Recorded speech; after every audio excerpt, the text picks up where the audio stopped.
Wednesday, that means it's time for our medical show with our resident GP, Dr. Vicky Skitter. Hello, doctor. Hello, Jeremy. Okay, I'm going to ask you what may sound like a silly question, but it was posed to me the other night. And I said, I haven't got a clue. And I said, but I'll ask Vicky. What is this thing called long COVID? Long COVID is when you've got COVID symptoms for longer than 3 months. So if your COVID symptoms last longer than 4 weeks, we'll say it's ongoing COVID. If it lasts for longer than 3 months, it's long COVID. Okay. So long COVID can affect any organ, basically. It can affect your lungs, it can affect your heart, your liver, your mental health, GI tract, your gut, the muscles or your skeleton. It's usually that relentless it's like tiredness, but it's relentless. Brain fog, difficulty in concentrating, that's very common. Headaches, shortness of breath, muscle weakness. And I've seen patients develop even diabetes or hypertension after COVID, which is quite scary. It is. The prevalence it's such a difference in different countries. So the prevalence is anything between 10 and 80% of patients. I mean, that's so strange, very strange. And some studies show that most commonly it's found in females. Why is it always us? Anyway, the elderly over 70, patients that's been in hospital, overweight patients. But I actually, in my practice, I've seen more young patients and males, fit young males. The one recently had a myocarditis, which is infection of your heart muscle. And they're fit and they struggle to get back to exercise. It's something I really see. It's now coming out, very common.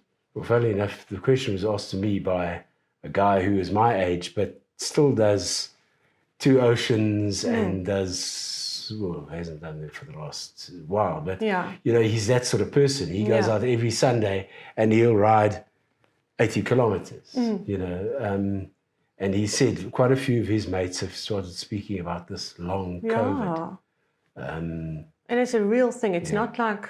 But why would it affect mental health, Vicky? We've had over 2 years now of unprecedented times. COVID left havoc in its wake. It's changed the way we work. It's changed the way we socialize, we live, we interact. It's changed the education of our young people. We've been vulnerable to an indefensible virus, basically. There's lots of uncertainty. There's a hell of a lot of anxiety.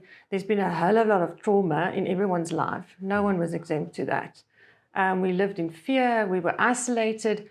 I mean, sick people that got hospitalized, they were very isolated. You were not allowed to have visitors. How awful. You are sick. You think you're going to die. You can't see your family. Your family is distraught. You've got unanswered questions. You've got overworked doctors, and all the doctors are even, and the nurses are all nervous of you giving them COVID. It's very frightening. And then you've got the people who's lost loved ones. I mean, there's lots and lots and lots of those people. I'm sure you know some as well.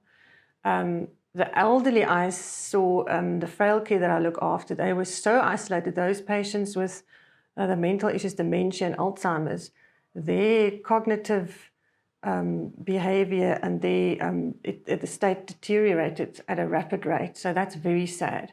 I mean, kids were stuck at home, parents were stuck at home, they had to do homeschooling and work. So it's just one stress after the other.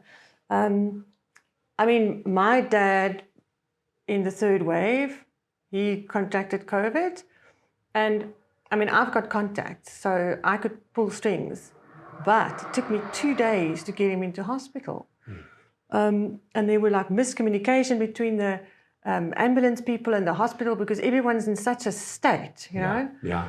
And then he died. He died in casualty. And the thing about that is the next day, there's no time to mourn and, grieve. The next day you're back at work. You've got all these sick patients again, trying to get people in hospital. So, I mean, that's going to affect everyone's mental health. Eh? Yeah. Challenges, we're permanently in fight and flight. And it's not over-exaggerating or being over-dramatic. It really is everyone lives under the scaredness of there's a killer out there.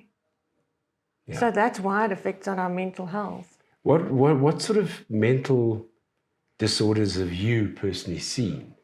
I mean, you mentioned the elderly who had dementia and that sort of thing. Anxiety is definitely the worst one. One can imagine. understand that, hey? Yeah. And very common in our younger people, even our tweens and teenagers. I've seen so many of them. They seem to be a bit more vulnerable. So we see generalized anxiety disorder. Then we also see post-traumatic stress disorder and OCD, obsessive compulsive disorder. So the post-traumatic stress disorder, they found that probably about 20% of patients hospitalized get a bit of that. You can imagine, because you think you're going to die. We were all scared. The staff were scared about their exposure. You've got no visitors, you've got no support. And nobody really knew the answers either. So you're in that state in hospital, it's traumatic. And then the OCD, I mean, now you can imagine if you're already a little bit obsessive compulsive, now you must wear your mask, you must stand so far away from each other, you must clean your groceries and clean the surface and clean your hands. And so, lots of OCD came out of that as well. And the thing is, if you've got an anxious patient and you don't treat that anxiety quite soon, they can develop depression. So it's very important to treat, if you're a person out there and you're anxious and you think, I'm just anxious, go and talk to someone. Because if you don't treat that, it can go into depression. Are they talking about treating things? Are there any treatment options available for long COVID? It's interesting. So I saw a webinar the other day, and it's a whole new field, this long COVID treatment. So the most common symptom is the brain fog. I don't know if you've heard about that, brain fog and that relentless fatigue. And you do get central nervous system stimulants that could work for that, and there's been good results on that. So you can take a few pillies for that. And then I always say, if my patient's got lung complications, like maybe they've developed some kind of asthma, or I send them to the pulmonologist, to the specialist. If you've got heart issues, you're definitely going to go to the cardiologist because those can be quite serious. There are certain antidepressants that are valuable, also like those antidepressants that you would use in fibromyalgia or chronic pain syndromes. It's the same type of antidepressants. And then pain management is also important because these muscle pains and joint aches, and that's quite common. But now you must be careful, because if you're going to take medications like opiates, like codeine and tramadol, those are addictive. So you must be careful. So paracetamol, I know Panado is the GP's choice, but it is actually, in this case, if you can get away with Panado only, it's probably better. You want to just be careful of that. And then they say exercise and fresh air is important, but now, you're obviously so tired, so it has to be very graded. You have to start very slow, even fit guys. So I think us as GPs, I think we need to up our game a bit, because all these mental disorders in our anxious patients, not everyone can go and see a psychiatrist. The psychiatrists are busy. Sometimes you can't afford it. I think we need to step up our game a little bit and be proactive and ask patients questions. And the patients must know that they must go to their GP. If you're anxious or depressed, don't think the GP can't help you. They definitely can. There's an interesting fact about early childhood trauma.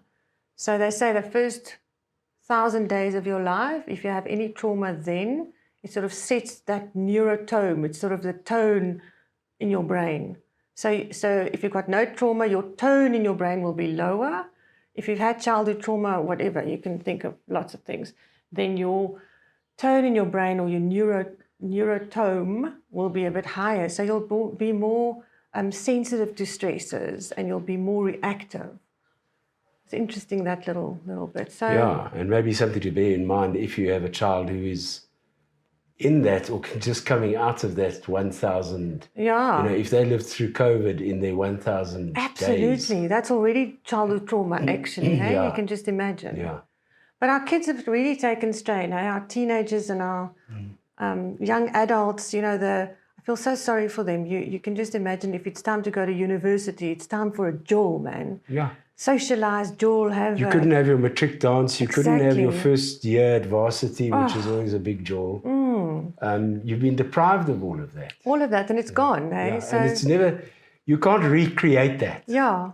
Yeah. You can't recreate it. Even now, it's still not back to normal. No, yeah. So I hope soon. But remember, you can always consult your GP. Thank you, Dr. Vicky. Pleasure. We'll catch you again next week. Cool. That's it from us. We'll be back with the Travel Show tomorrow, right here on Mansfield Today.